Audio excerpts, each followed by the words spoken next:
पड़ेगा। Eligibility criteria के ऊपर बात कर लेते हैं। एएफएनएस में जस्ट वही कैंडिडेट्स अप्लाई कर सकते हैं जिनकी उम्र 17 साल से 25 साल के दरमियान, 17 साल से स्टार्ट होती है और 25 साल पे एंड हो जाती है। और 17 साल में आपके पास 3 मंथ्स की रिलैक्सेशन है और 25 साल में आपके पास 3 मंथ्स की रिलैक्सेशन है। यानी अगर कोई कैंडिडेट की उम्र 16 साल 9 मंथ है और 3 मंथ बाद उन्होंने 17 साल का होना है, तो वो इस एलिजिबिलिटी क्राइटेरिया के अकॉर्डिंग 3 मंथ की रिलैक्सेशन के वो अप्लाई कर सकते हैं। उनको ये आर्मी एक प्रिविलेज प्रोवाइड करती है।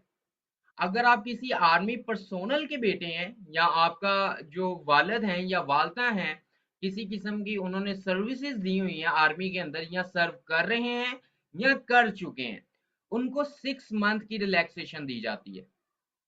ठीक है, 6 मंथ्स की। आर्मी पर्सोनल्स को, सिविल्स को नहीं दी जाती, जिनके वालिदैन या जिनका मिलिट्री बैकग्राउंड नहीं होता।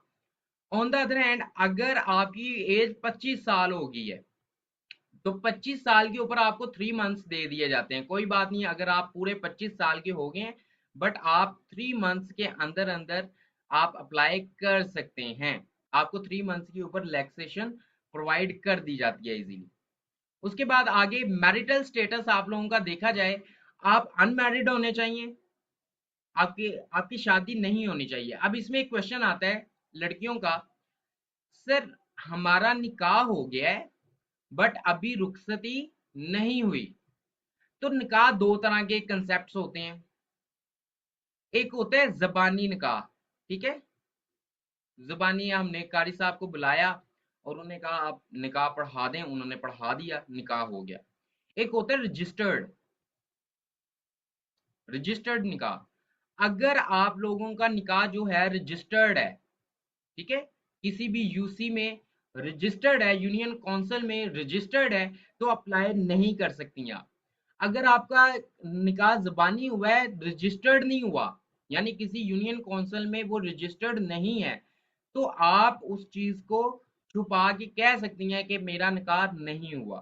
ठीक है, तो आप इस जोन में जाके, सेफ जोन में जाके आप लोग अप्लाई कर सकते हैं। फिर आपने बताना नहीं है उन्हें किसी किस्म का, ठीक है, रजिस्टर्ड नहीं है ये, तो वो कर सकती हैं जिनका रजिस्टर्ड ना हो, यानी जुबानी उन्होंने किसी किस्म की जो निकाह है वो हुआ हो, जो डिस्कशन की हो।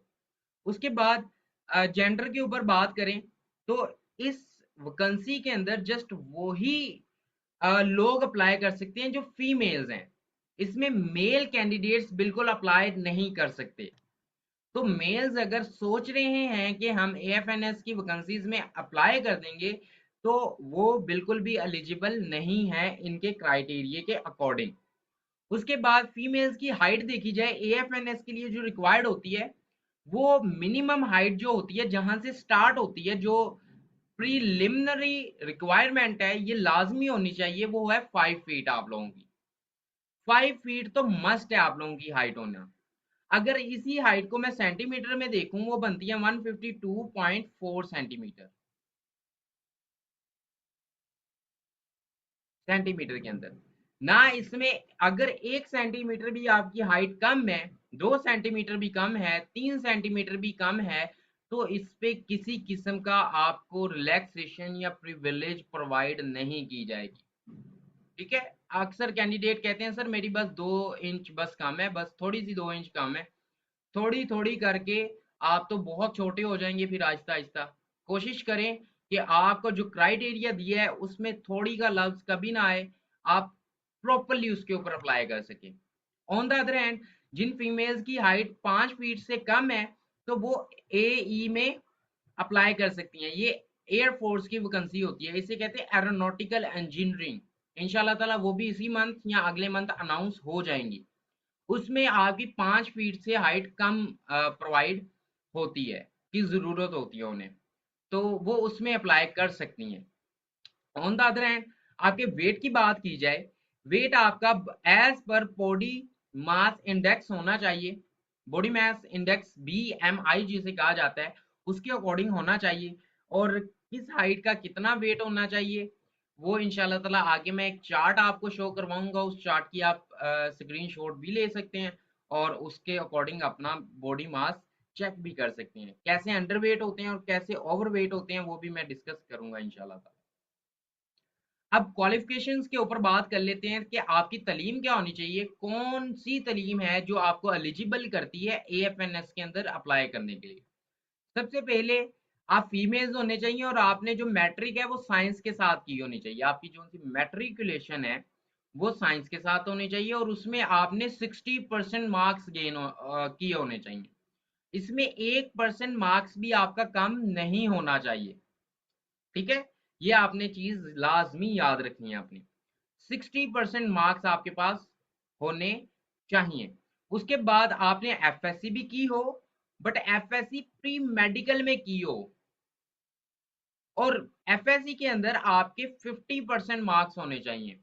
यानी कि आपने आईसीएस नहीं किया होना चाहिए, आपने प्री इंजीनियरिंग नहीं की होनी चाहिए, आपने जोन सा है आईकॉम नहीं किया होना चाहिए, आपने किसी किस्म का डिप्लोमा नहीं किया होना चाहिए, आपने एफए नहीं किया होना चाहिए। जो कैंडिडेट्स ने प्री मेडिकल के अलावा, यानी जो गर्ल्स ने प्री मेडिकल के अलावा एफएससी में कोई भी दूसरी कैटेगरी की जो सब्जेक्ट हायर किया था, रखा था और उसमें अपनी इंटरमीडिएट को कंप्लीट किया है, तो those girls are not eligible to apply in AFNS. वही लड़कियां एलिजिबल होंगी जिन्होंने एफएससी प्री मेडिकल की होगी और उसमें 50% मार्क्स उन्होंने गेन किए होंगे। ना एक नंबर भी इससे कम नहीं होना चाहिए, मैक्सिमम जितने मर्जी आप लोगों के हों, इट इज गॉड। अब आगे ही चलते हैं होप सर्टिफिकेट के ऊपर। FSc part one 50%।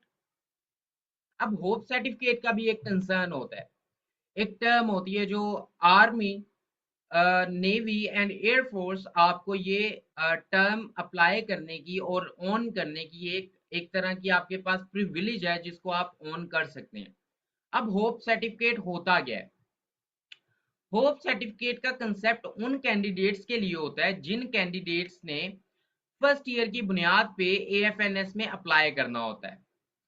अब फर्स्ट ईयर की बुनियाद पे जो कैंडिडेट्स अप्लाई करते हैं उनमें क्या चीजें होती हैं, या तो उन्होंने अपना अभी इंटर का यानी कि सेकंड पार्ट का, एफएससी के सेकंड पार्ट का पेपर में अपीयर होना होता है, या अभी उन्होंने पेपर्स देने होते हैं, या उनका अभी पेपर उन्होंने दे दिए होते हैं, उनका रिजल्ट अभी आना होता है, अभी उनका रिजल्ट अनाउंस होने में टाइम होता है। तो अगर आप इन दोनों सिचुएशन के अंदर हैं तो आप लोग एक टर्म यूज करते हुए, एक प्रिविलेज यूज करते हुए अप्लाई कर सकती हैं, वो है होप सर्टिफिकेट। होप सर्टिफिकेट कहाँ से बनता है? ये आपके कॉलेज से बन जाता है। जिस इंस्टीट्यूट से आप जो हैं अपना इंटरमीडिएट कर रही हैं, जस्ट उस कॉलेज में जाएं, उनके एमओडीज या प्रिंसिपल साहब से आप अपनी रीजन बताएं और उन्हें कहें सर मैं एएफएनएस में अप्लाई कर रही हूँ, तो फर्स्ट ईयर की बुनियाद पे कर रही हूँ, तो उधर होप सर्टिफिकेट की रिक्वायरमेंट होती है जो कैंडिडेट फर्स्ट ईयर की बुनियाद पे अप्लाई कर रहे होते हैं। सो आप काइंडली मुझे ये बना के दे दें। अगर आपके फर्स्ट ईयर में 50% मार्क्स हैं तो ही आप होप सर्टिफिकेट के ऊपर अप्लाई कर सकती हैं। अगर आपके फर्स्ट ईयर में 50% से कम मार्क्स हैं, अगर आप होप सर्टिफिकेट बनवा भी लें फिर भी आप अप्लाई नहीं कर सकती।